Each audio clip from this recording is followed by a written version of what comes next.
Hi, இன்னையோட video rotator cuff injury, அதாவது ஷோல்டரை சுத்தி உள்ள தசைகள்ல எதுவும் பிரச்சனைனா நமக்கு வரக்கூடிய வலிக்கான பயிற்சி தான் பார்க்க போறோம். ஷோல்டர் கிளாக்ஸ், அதாவது இந்த மாதிரி ஒரு சவர்ல இப்படி கைகளை பாம் ஃபேசிங் டுவர்ட்ஸ் தி வால், கைகளை அதை நோக்கி வச்சுக்கோங்க.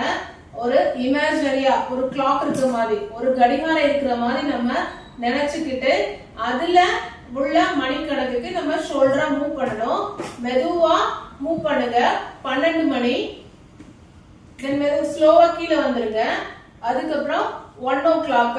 சோ எந்த லெவல் வரை உங்களால பண்ண முடியுதோ அது வரை பண்ணா போதும். ஒரு லெவல்ல பெயின் வர்ற அளவுக்கு பண்ண வேண்டாம், அதுக்கு முந்தின ஸ்டேஜ் வரை பண்ணா போதும். சோ இதே போல கிளாக்ல என்ன பொசிஷன்லாம் பண்ண முடியுமோ சோ அதே மாதிரி நம்ம மெதுவா பண்ண ஆரம்பிக்கணும். பண்ணிட்டு ஸ்லோவா பொசிஷன் கொண்டு வந்துருங்க. இந்த மாதிரி ஒரு நாளைக்கு 2 முறை முயற்சி பண்ணுங்க. இது நல்லா ஈஸியா வந்துருச்சு அப்படின்னா செவரை விட்டு ஒரு அடி தள்ளி நின்னுக்கோங்க. மெதுவா கைகளை அந்த கிளாக் மூவ்மெண்ட்டுக்கு கொண்டு போங்க. ஸோ இது கொஞ்சம் இன்னும் கொஞ்சம் மசில் ஆக்டிவேட் ஆகும். இந்த மூவ்மெண்ட்டையும் நம்ம ஒரு நாளைக்கு 2 முறை ஒரு கிளாக் டைமிங்க்கு நம்ம பண்ண ஆரம்பிக்கணும். ஸோ அப்போ ஷோல்டரை சுத்தி உள்ள ரொட்டேட்டர் கஃப் மசில்ல இன்ஜுரி ஆகி நமக்கு ஸ்ட்ரென்தன் இல்லாம இருக்குது அப்படின்னா இந்த பயிற்சி அதை கொடுக்கும்.